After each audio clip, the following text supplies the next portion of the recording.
at some point, we collectively on this pod are going to have to go back and measure what's been built against what promise, because this just feels like I don't understand where all this money's coming from.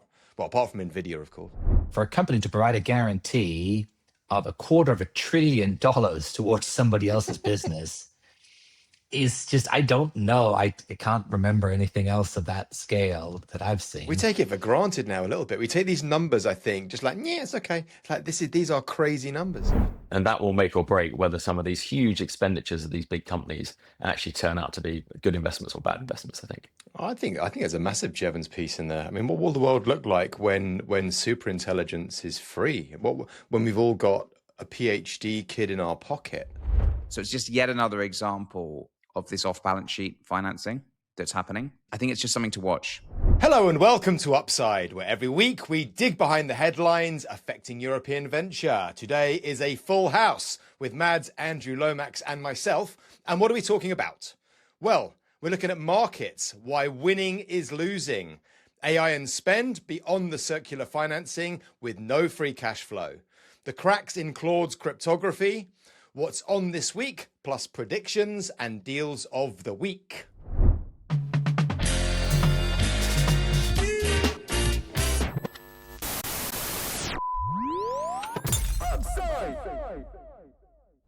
This show is not investment advice, and the hosts of this episode may be invested in the funds and companies featured. Gentlemen, Mads, how are you? What's cooking? Glorious update from last week is it's been another of those summers where, you thought you could switch down a little bit. And instead, we've just been super busy with investments and deals and this and that. All good stuff, but, it's going to be summer at some point, right? Is this the pre-August when everyone assumes that everyone disappears to the south of France? Is the recording? It's the 31st of July. So is this the condensed week? Do you think? Is that what we're? It all has to happen because tomorrow we will all turn into pumpkins. Yeah. I think there's a lot of deals happening in August. I'm not convinced that there is this kind of mega shutdown.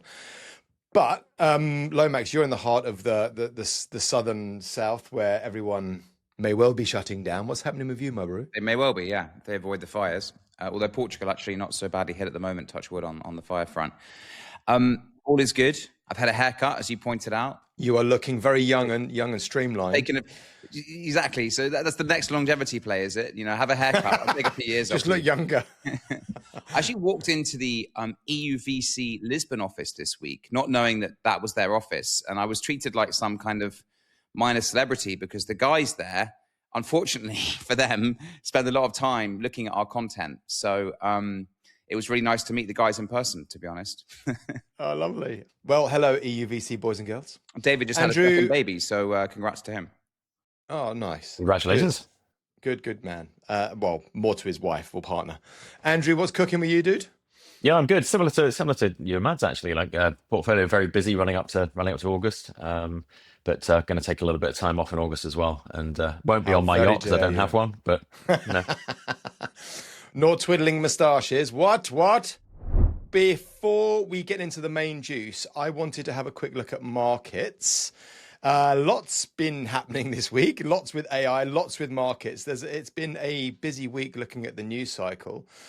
Lots on the scoreboard. The FTSE 100 touched a record intraday high. The index, with none of the big tech chip makers, none of the stuff that we normally talk about, hit mega highs, probably because it had none of the above.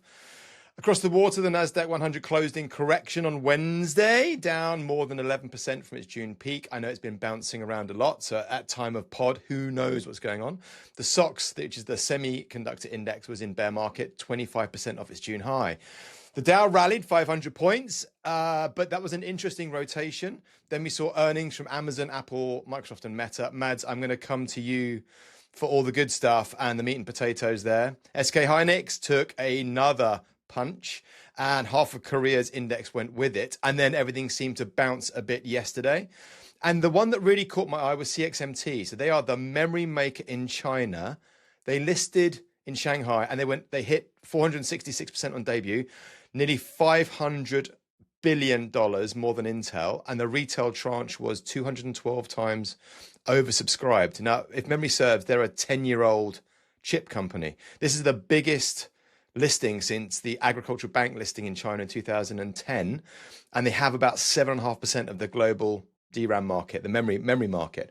But looking behind at their tech, this is DUV stuff, not the EUV, like the super clever ASML tech. So this is nothing like mega complex or game-changing litho or tech-wise. But Mads, fill in some of the gaps on what's happening in market world. And I'm particularly, if you have any notes, I'm particularly intrigued by the CXMT, why that was such a mega hit. But over to you. We'll cover that. Let's get to China towards the end. I mean, I think the big news this week is that 5 of the big AI spenders, they've been reporting here over the last week. We've had Alphabet, we've had Microsoft, we've had Meta, we've had Amazon, and then we also have Apple, which is sort of connected to all of it in some way, which we may come back to. And, you know, these companies generally, maybe except for Apple, spend enormous money on AI and AI hardware. And that's what generally the report said, more money's being spent, yet they did report and did act and sort of react from market's perspective very differently. Forget what happened on the day. If you look at what happened in the year, Microsoft, they jumped on good earnings and good news, especially around bookings. Meta is down. They were down and they're down for the year. Apple is the one that's doing best, but only just. They're up 15% for the year, but Amazon is right behind, fueled by some very bullish comments from Jassy. He actually came out last night, not in the printed remarks, but in the sort of the spoken earnings call, and said that he thought AWS could become, hold your horses, $1 trillion business. Now think about that, $1 trillion of revenue from cloud services. And of course, a lot of that is AI powered. So if we're talking about whether all the AI capex will result in real revenue, well, Andy, he's certainly confident that it will. But it just feels like that people are still, or some are still being a little bit punished, even though earnings are looking good. And I'm assuming the whole free cash flow is still a challenge. Meta spending lots. So is that a fair assessment? Yeah, Meta's business model right now is still mainly benefiting their own business, which, to be fair, they've done extremely well. You know, maybe one of the best in terms of turning AI into real profit for their business. How do they do that? Optimizing the way they serve ads, they optimize their platform and everything else. They're really good at using AI, not so good at selling AI to others, and haven't really figured out a business model yet, spending like, you know, kings and emperors on AI hardware. So markets have some questions there. Whereas others, you know, Microsoft, we saw coming out with a phenomenal backlog, you know, basically saying, look, we have booked, you know, revenue as far as the eye can see. I still think if you compare them to Google, I think they're getting maybe a little bit more credit than they should, and Google maybe a little bit less. Why is that? Well, if you look at Microsoft, yes, they have a phenomenal backlog. They've got a formidable enterprise sales force, possibly the best in the world. And they've been incredible at converting all the AI excitement into long contracts with enterprise customers, of which they have a lot. But if you think about what they sell, well, they resell other people's stuff. They resell other people's models. They resell GPUs from NVIDIA, right? And that will impact their margin. Now look at what Google does. Making their own models, making their own TPUs. Ultimately, this should result in much better margins. And so of the two, that's still the one I'm more excited about. But look, as we always say, distribution is destiny. If you have the right sales force, that can sometimes trump having the better technology. And Microsoft's enterprise sales force is formidable. Yeah. No, I do dig into CXMT. I'd not heard much about them until this kind of mega debut. So dig into that one a little bit for us. Listen, everybody's been talking memory for the last year, and there's been, you know, great money to be made if you got in early, even not even early, but a year ago in SK Hynix and Samsung and in Micron. Now, the Chinese, they want in on the action, and CXMT is their answer. It's kind of a local memory champion. It was founded in 2016, so not an old company, stayed back from the start. They listed in Shanghai on Monday, and they've closed up 466%, so nearly a 5x. And so you do wonder whether kind of the bankers that priced that, whether they got the price slightly wrong. It was the biggest mainland chip listing ever. They raised $8.5 billion, which used to sound like a lot of money, but today with today's $1 trillion IPOs, I don't know, In terms of valuation, it was valued at 1,600 times earnings. Wow. Right? So many questions. So many questions. Which is nuts. Now, here's the catch. Everybody's excited by memory because AI. That's not the stuff these guys make. They make the good old school DRAM you need in your laptops. Okay? So it's not even that it's a high bandwidth memory maker. Now, everybody's expecting that they will be making it, but HBM, high bandwidth memory, the AI memory, is not even in their business plans today. It's certainly not in production. They have a share that doesn't really register. They are several generations behind the South Koreans. So there are a lot of questions around that. Now, here may be attempts at some answers, or at least, connecting some dots. Only a tenth of the stock actually floated. So 90% is still locked up. And you have capital controls in China. You have a lot of people sitting in the domestic market wanting to do more AI trades, getting in on some of the exciting things, not able to buy Hynix, not able to buy Samsung today, seeing a local memory maker list. And I think you've actually seen quite a lot of retail money. Yes. You float into this stock and bidding it up. So that possibly explains why the numbers just look as wacky as they do. And I'm assuming, obviously, property was the big home run, the big winner in China for a long time. So I'm assuming there's a rotation piece in there as well. The other story that caught my eye was the Amazon planning to send 5,000 satellites to space. Andrew, space is your jam. What's going on here? Well, it's Amazon trying to catch up, but his rocket blew up, which didn't help. So he's very much behind. I mean, I think he said he's going to put 3,000 satellites in space by 2028. So that will give him global 5,000, wasn't it? 5,000, 3,000, 5,000. That either way, it's going to give him big chunk of satellites. Yeah. It's going to give him global coverage, but the issue is capacity, and you've got Starlink as ever way ahead. Targeting 50,000 satellites. They've already got 8-9 million users, so they've got a lot of catching up to do, basically, and they'll probably get there, but Starlink remains way ahead. There's also another interesting player actually taking a different approach, which is AST Space Mobile, and they actually work with all existing 4 and 5G phones, and what they do is have an enormous phased array antenna which unfolds. It's about the size of a tennis court, which means they can actually pick up the signals from regular mobile handsets. So there are other players entering the space taking a different approach, which I think is very interesting.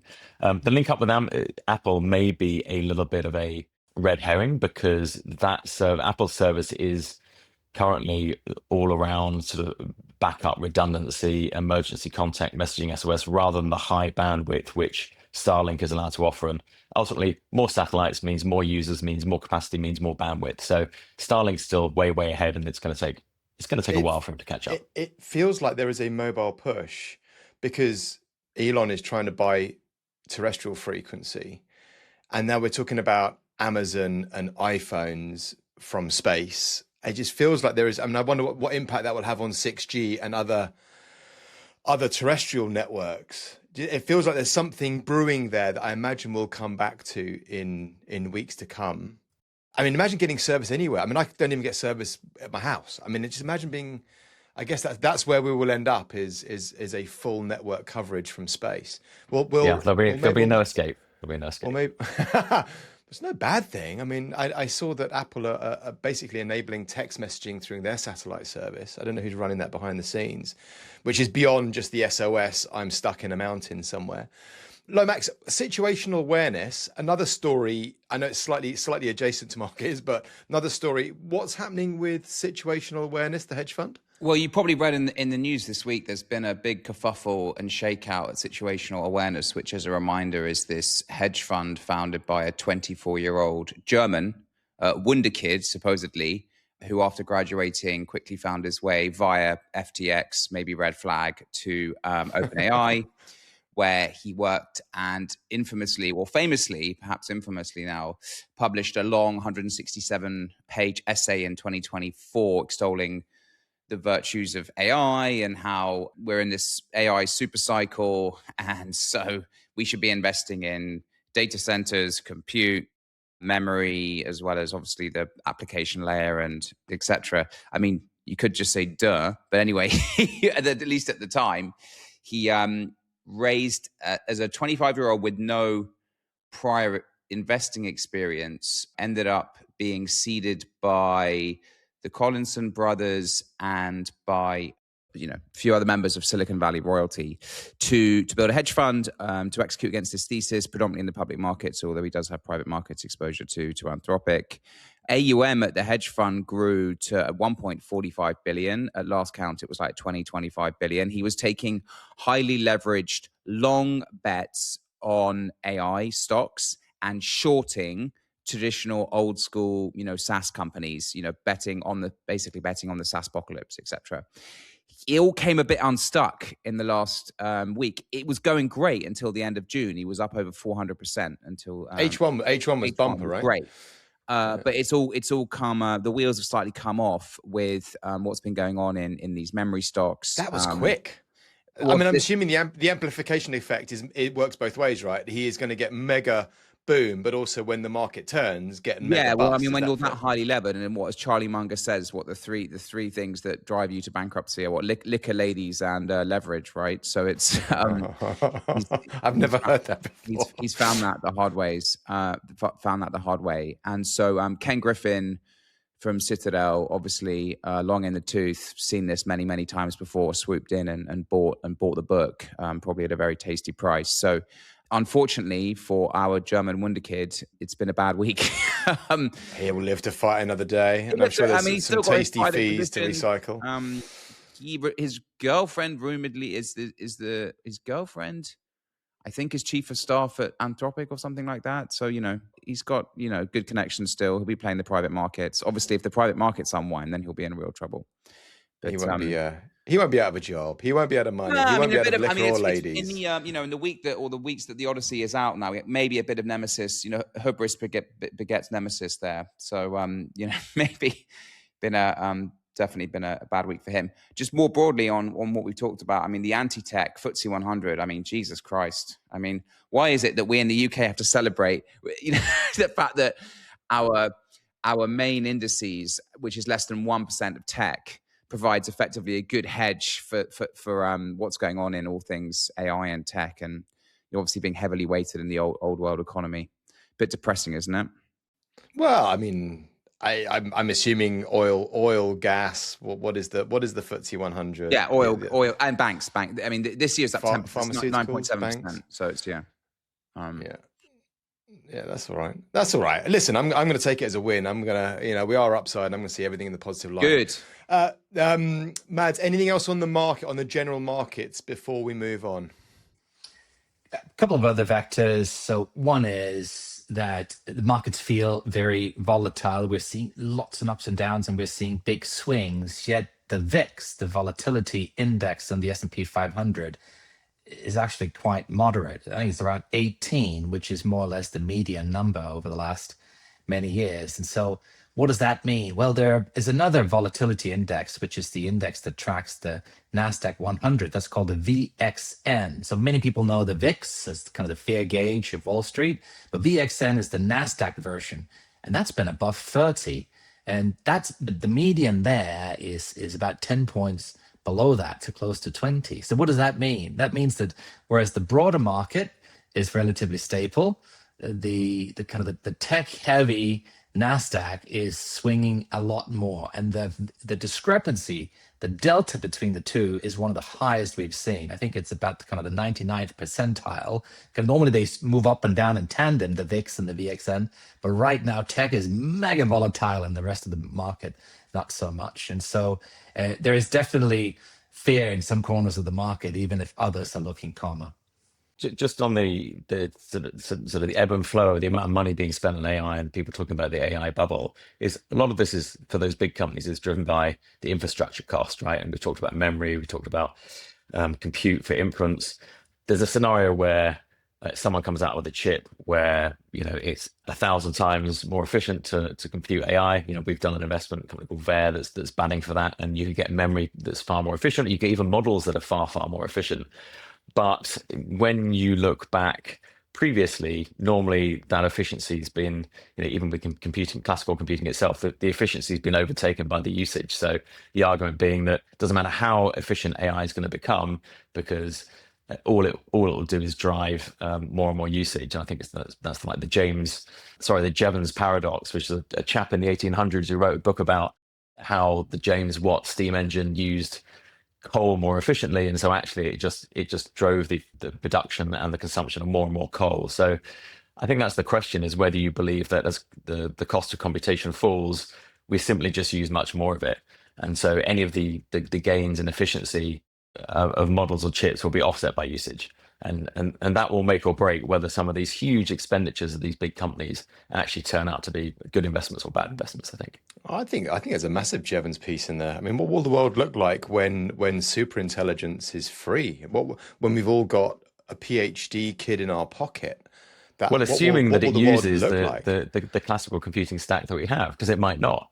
So therefore, you'll be in another huge investment cycle. You've got biological computing out there, which is something which might be the thing that powers super AI. But on that point, we don't know. Andrew, I mean, we're only talking about LLMs here. I mean, what happens when other AI stacks come online? It's just one toolkit. We don't know what's going to happen in 5, 10, 15 years' time. I also saw this week that, and chime in on any of these points, gents, if you have an opinion or a thought. OpenAI's chatbot is on the precipice of having 1 billion weekly active users. So are they back? Is ChatGPT back in the fray? I don't know what 1 billion weekly active users means in revenue terms or in cost terms. Also saw that Thinking Machines co-founders, a lot of stories about Lillian Wang. She left the company for health reasons, then rejoined OpenAI following Barrett Zoff and Luke Metz, who left shortly after co-founding. So I'm assuming this is just super attractive pay packets, but why can't Mira Murati keep co-founders? Lomax, you got any thoughts on that? No, I mean, somewhat ironic to leave, a startup, quoting the stress of startup life, to join OpenAI, which can't exactly be a cakewalk, in terms of place to work. If you look at Thinking Machines, which, as a reminder, was founded by Mira Murati, who actually is a European heritage, if we want to tie it back to Europe, being of Albanian yes, please. origin. Doing my good stuff there. So yes, she has, as a reminder, she spun out of OpenAI. Since then, they've lost 4 of their 6 co-founders and 13 of their 42 founding members. Now, most of it is, as you alluded to, I think is just cash. Meta and OpenAI, who obviously have a lot of cash now, poaching people, both the founders and the founding members, back. One of the co-founders was offered this superstar, kind of footballer type deal of 1.5 billion over 5 years, who joined Meta. There's a guy called Andrew Tulloch. So basically, she's been a victim of the talent wars, I think. I think there's probably also a little bit reading between the lines, a bit of internal tensions when you have so many co-founders and founding members, and probably very smart people and big egos as well, as to, it's politics, I guess, who signs off on what, who does what, etc. There's been a bit of that. So it's going to be... Well, they're shipping them. They shipped their model last week. No, and she's assembled a team of like thoroughbred racehorses, it's going to be a kind of high octane environment that, you need to channel everyone in the right direction. If everyone starts pulling against each other, then it starts to unravel quite quickly. But yeah, they are shipping product. Lomax, the other story that we were chatting about was the civil service pay story. I mean, it's a little bit depressing and not very upsidey, but the government is asking to recruit a nuclear propulsion cyber lead. And you go, oh, that's great that the government is thinking about this kind of role, and they want to pay 48K. So I don't know what the conversation is around this. So this wasn't necessarily, I mean, it wasn't a story published in mainstream media. It was something I came across on LinkedIn that a founder posted, pointing to how depressing it is that, you're right, 48K was the offered rate for a nuclear propulsion cybersecurity lead, as opposed to and next to a role for the social media lead for the Cabinet Office, which is basically someone doing Andy Burnham's TikToks, for 57K. So priorities in order. There we go. Priorities in order. It's like, Jesus, what have we come to? I think the other thing to point out, apart from that clearly ridiculous juxtaposition, is also just like how weak. I guess this is not just unique to the UK, but if you're comparing that 47,600 offered rate for a highly technical person, how that would compete with the private sector, it just doesn't compete. So it's very hard. It's pretty nuts. The other one, I think I'm also going to ask you about this as well, Lomax, is Trump banning Chinese humanoids, but it isn't. That was the headline, but this isn't Chinese humanoids. There's more to this story. What's going on? What's going on with this ban? So they banned imports of actual foreign-made humanoids as well as power inverters on national security grounds. It's clearly aimed at China, given that that's where 85% of that market comes from. There's a kind of grandfathering provision for and carve-out exemption for, I think, humanoids that have already been purchased and already in the US. But look, this is clearly a big sovereignty drive. I'm kind of with the FCC on this one. I mean, I think they need to, given where we've moved to on sovereignty, having a whole bunch of humanoids developed by the Chinese probably isn't the smartest thing to have if you're the Americans, even if you could say it's just... They have proven... I've always been very in the, this is trade war, this is political, this is protectionism. However, looking behind the scenes a little bit, security services have found multiple backdoors in Chinese software. So this isn't just... dead hardware. Yeah, there is a real, genuine, honest problem with why Huawei was banned whenever. Well, that's gone on for years, right? I mean, the US government has always checked its hardware that it buys, and I mean, even 20 years ago, there was 10-15% of stuff that shouldn't be in hardware stuff that was being bought, even in the days. I always thought it was noise, though, Andrew. I always thought it was BS. I kind of said, yeah, really, this is just trade. And actually, looking at some of the security reports, again, you don't know the reality of the reality, but they were very clear at naming specific tooling that was found and how it worked and how it opened up tunnels through and what it did. So well, it's a mildly terrifying thought, isn't it? Having a sort of titanium army rather than a terracotta army of humanoids marching around in your kitchen, your kitchen, spying on you. She looking through the looking glass with his white cat on his knee. Refusing to make my tea and toast in the morning when I. I think this is an interesting story from the context of early stage startups, right? And it is that if you're working in this domain, the quickest and most capital efficient thing that you can do at the moment is get on a plane to Shenzhen, basically, whether you're in the US or in Europe. Start building out your supply chain there.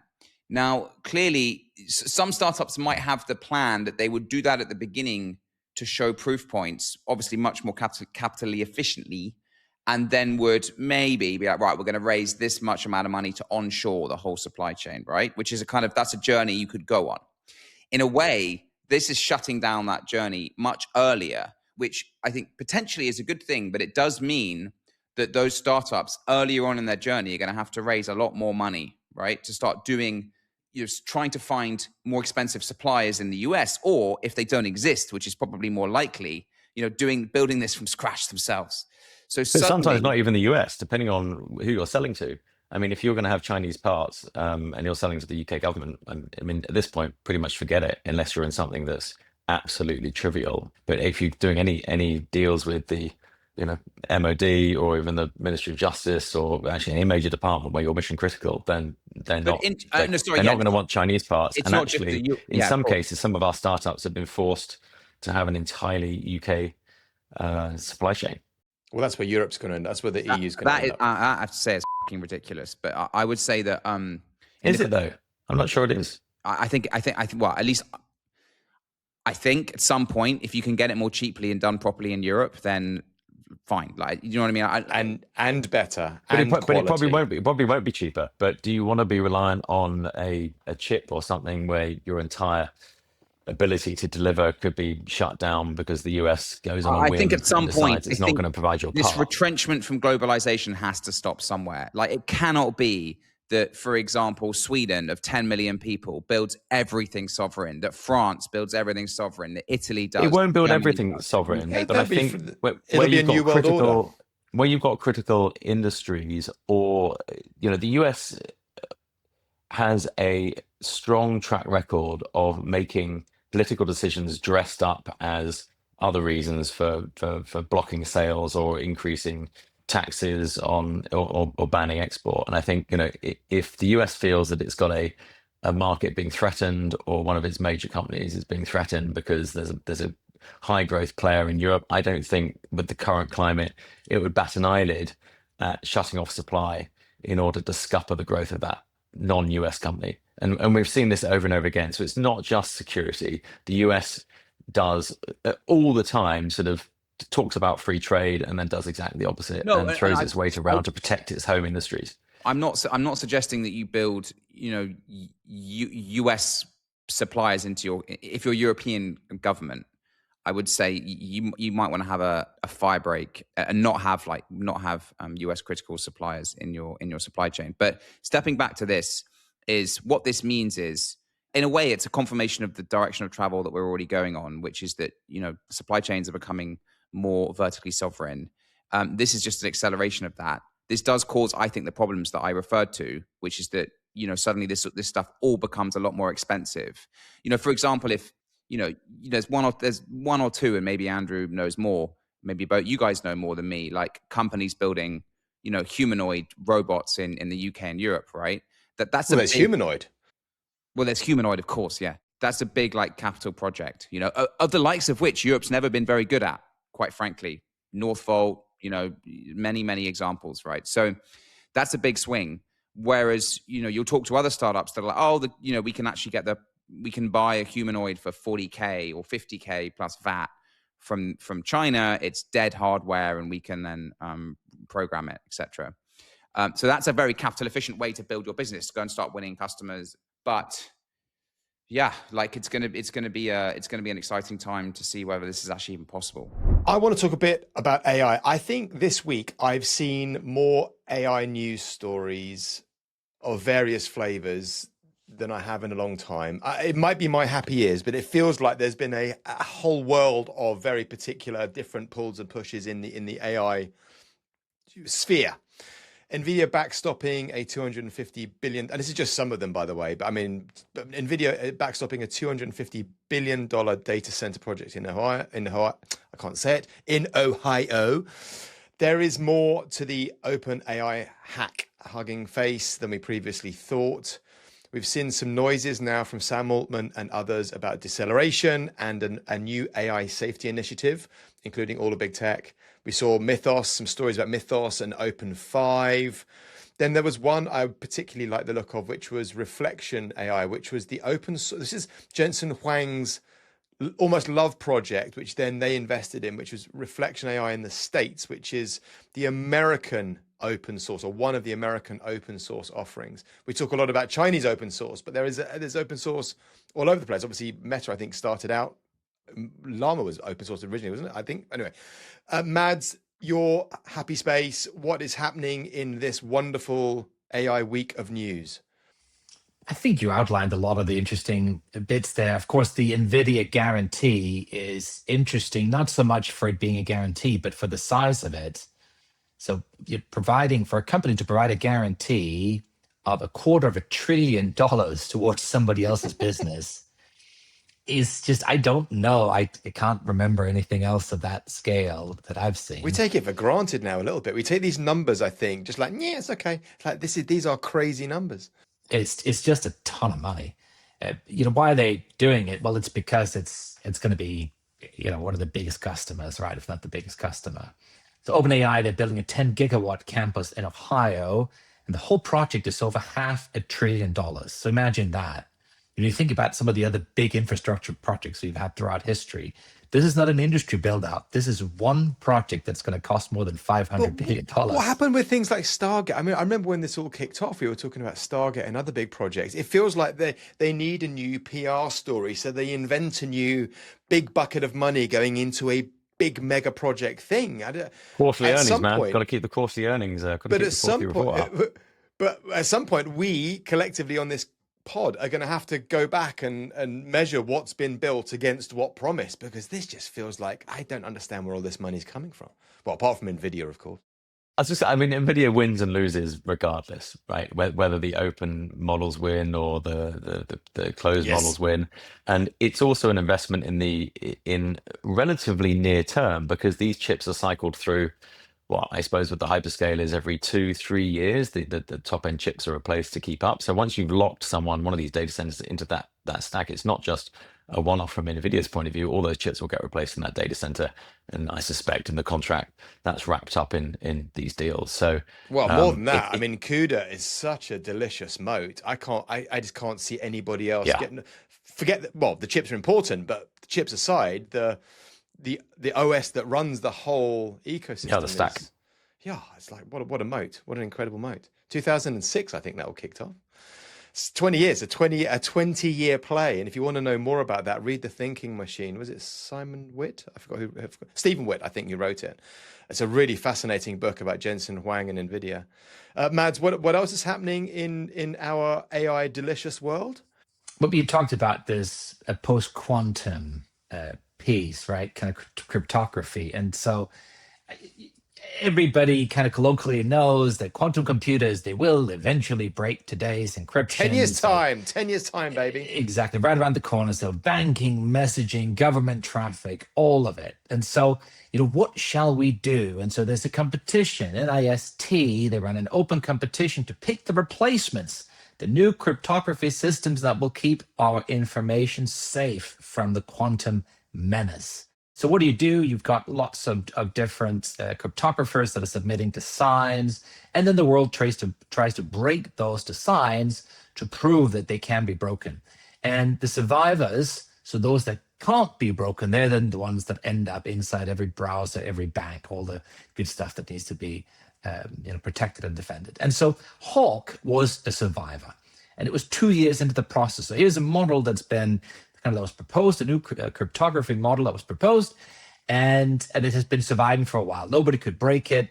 And then some chap who isn't even a cryptography specialist, he sat down with Anthropic's new model, and in 60 hours and about $100,000 of compute, he halved the effective key size. What does that mean? Well, that means that if you think of the key size as the volume of thing that needs to be broken before you have penetrated the defenses, if it's longer, it's harder. Well, he was able to cut the size of the defense in half in a couple of days, in a few days. So that model is now being jettisoned, right? And instead of also withdrawn. The whole idea here is that whatever new models we roll out ideally would have to survive for a few decades. Otherwise, it's not really worth it. Not so much because, of course, you can say, well, we transmit data every day and we can just, upgrade the cryptography as we have new cryptography. But once you crack the codes, you can also go back and look at the old traffic. And it's possible somebody sent something a couple of years ago that actually it'd be quite useful to know. And so you really want a model with a lot of longevity. And Anthropic was able to poke some holes here. So this is all very interesting for security buffs. We've seen some pricing moves on the models. Opus 5 has come out at half the price of Fable. What's your take on Opus 5? I've not seen, I don't use it like you do, Mads. I've not seen the 4.8 to 5. I don't know if there's any meaningful story around this as a release. I think maybe the meaningful story is when you look at benchmarks, it is, on some benchmarks, it's on par with, and on some even it scores higher than Fable. And this is counterintuitive. How can a cheaper model, a model on half the price, be better? I think the real story here is that, yes, on some narrower tasks, it is a really, really good model. It has to be handled slightly differently from some of the predecessors. So actually, if you have got context documents, if you have skills, if you've been setting up scaffolding to manage the way you use your models, you may have to rewrite some of that stuff because the new beast has to be operated in different ways. Okay, so there's a learning tax there. But I would also say when it comes to some of that completely off the wall, connecting dots in ways you hadn't even thought about, Fable is still the winner.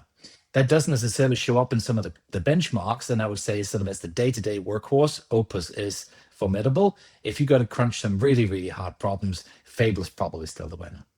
Well, we're not seeing the big leaps, are we, between the major model launches that we saw before, where you were getting like, a 5-10x improvement that was very perceivable when you used it. And a lot of the focus now on these newer models, even the major releases, are sort of actually how the models use the existing smarts in quotes in real world tasks. So that might mean sort of longer horizon coding with much bigger being able to modify and hold and understand much larger code bases for analysis, or actually how some of these agents actually work, or reducing the hallucination slightly, or increasing the number of tokens, to the long context, so like millions of token usage, or perhaps the multimodal elements, rather than a sort of fundamental step change in this model is so noticeably smarter.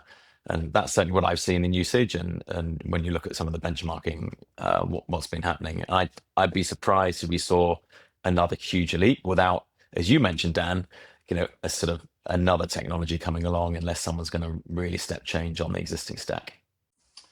Yeah, but I think there is some truth to that. I think two other angles. It might just be interesting to keep in mind. I think it's only a month and a bit since Fable was released, and I do consider that a step change, a fundamental step change in terms of AI's capability and how it's used.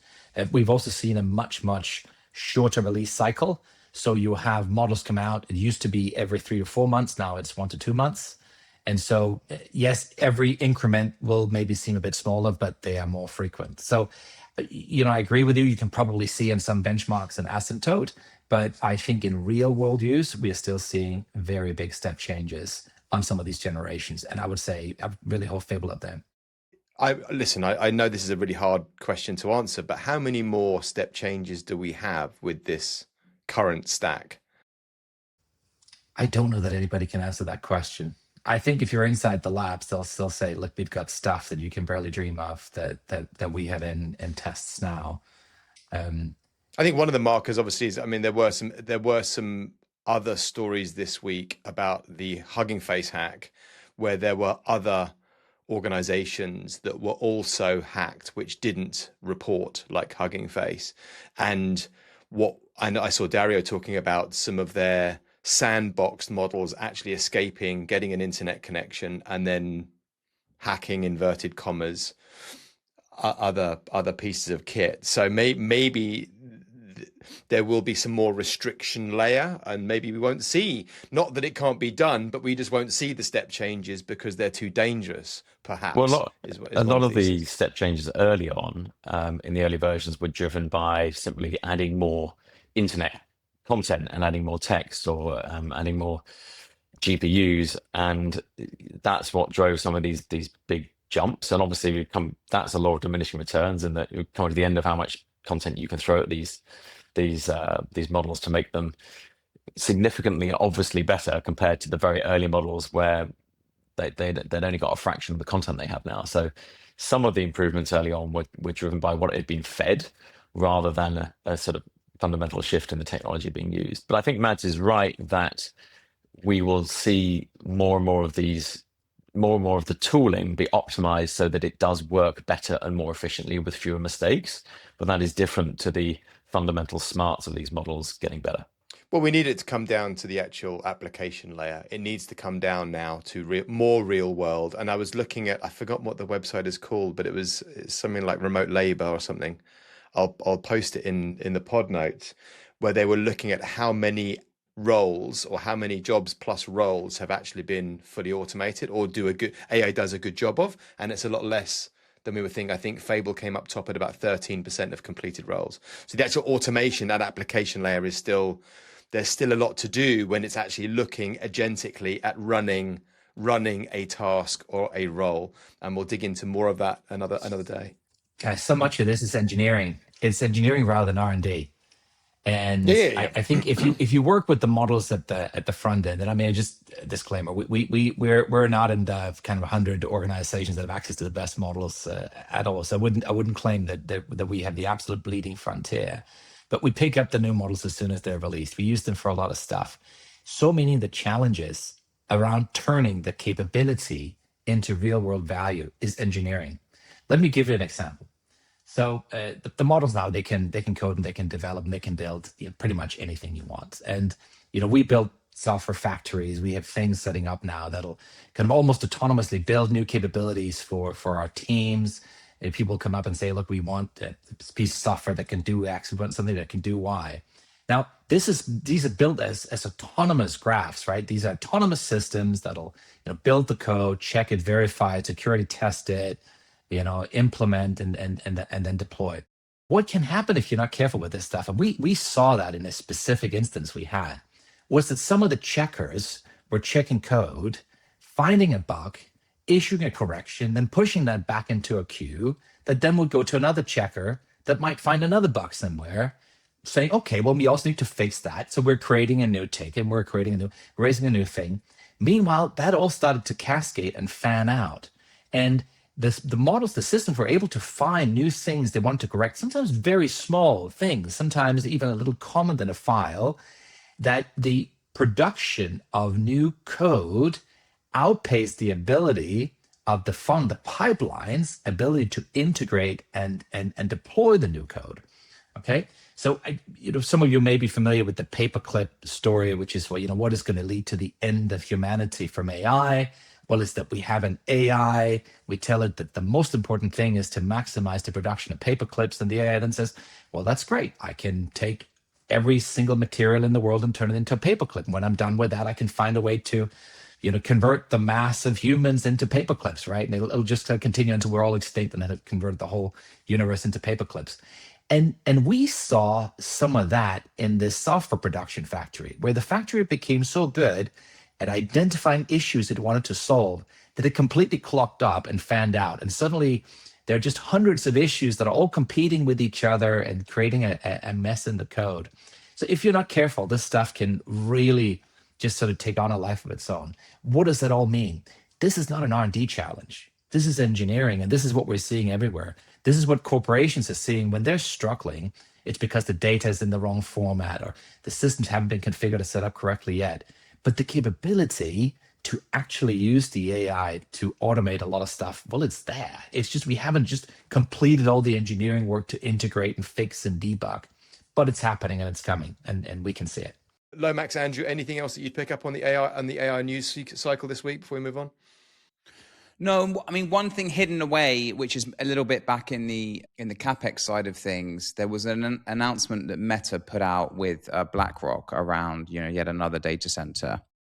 This was a $14 billion data center in El Paso, Texas. BlackRock will hold 80% and Meta will hold 20%. So it's just yet another example of this off-balance sheet financing that's happening. So I think it's just something to watch. And maybe we can do a kind of bigger segment on it in the future. It makes sense, right? I'm pretty sure that Meta had spent everything bar 800 million or something. I mean, they were at 96% spend, like hardly any free cash flow, I think. So it makes sense then. So how do you get what you need built? Well, you do a deal with somebody. Well, you do a deal, but also all of that doesn't appear on your books. It's off balance sheet. Yeah. There'll be lots of offsetting, I bet. Deals of the week, boys and girls. Mads, what is your deal of the week? The deal of the week is a nuclear deal. And I feel like maybe I'm slightly going in on Andrew's turf, but we know a little bit about it. So I'm gonna steal it anyway. It's nuclear turbines, but it's a Manchester deal. It's a 15 million Burnham would be happy. On brand with the zeitgeist. Yeah, with the time. There you go. It's a BAE Systems spin out. It was spun out from there using their launch pad platform. And it's a terrific story. So Jeremy Austin, he spent most of his career at BAE Systems, and he was a principal engineer on maritime submarines until last year. And his job there was the machinery that turns reactor heat into electricity. One of the problems they were looking at is, sort of saying, look, we think the nuclear industry, they've been thinking about how to turn nuclear fission into energy in the wrong way.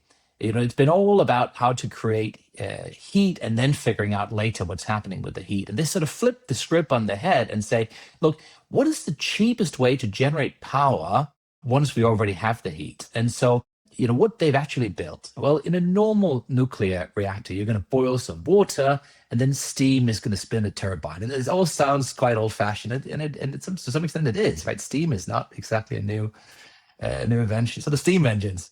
And the problem is these steam reactors, they're old fashioned. And so they deleted the notion of steam completely.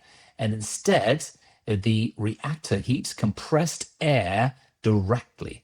So the hot air goes straight into a a gas turbine, and that's the kind you might find in a jet engine or a gas power station.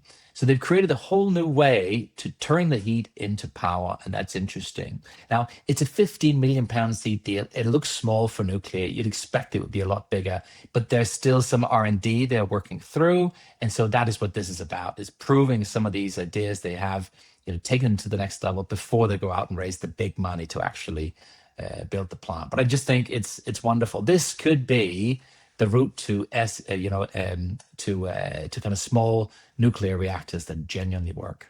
Love it. I've got a much bigger round, early stage round. I've got $152 million Series A in the UK, crazy kids. It's the UK robotics startup Humanoid.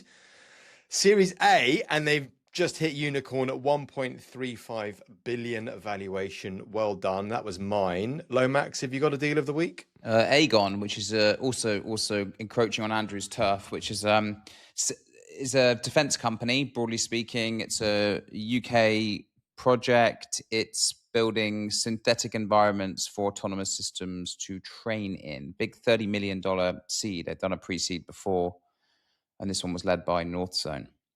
Nice. Some big deals. Andrew, did you have one?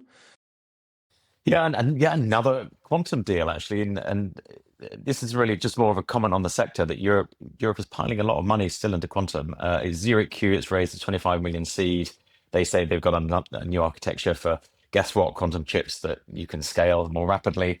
And obviously, we've got a horse in the race here. So it's just interesting that the appetite for quantum in Europe isn't dying, and I just hope that European governments start writing big checks as customers for these companies, because we've got a real opportunity to have a global winner when one of these technologies really takes off. So I'm happy to see that the appetite for quantum, which is, as you say, nearly with us. We've got to be in it. If we're not in it to win it. And just going back on the ability to crack, RSA, and we talked earlier about post-quantum encryption. I mean, we probably are now a couple of, 2-3 years away. IonQ has said that it'll have an attack on this in 2028.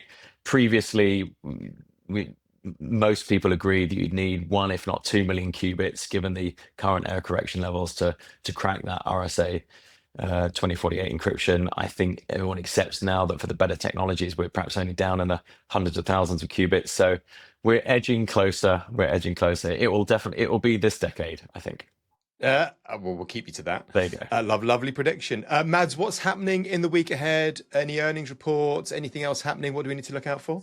Well, this week was the big week. We've got one coming up on Monday. That's Palantir, and certainly an interesting insight into what's really happening with multiples and valuations at the forefront of all the things we're talking about. I saw the NHS report that Palantir haven't actually saved anything. They haven't created any value yet. I don't know if that's just a moment in time or if you saw that report.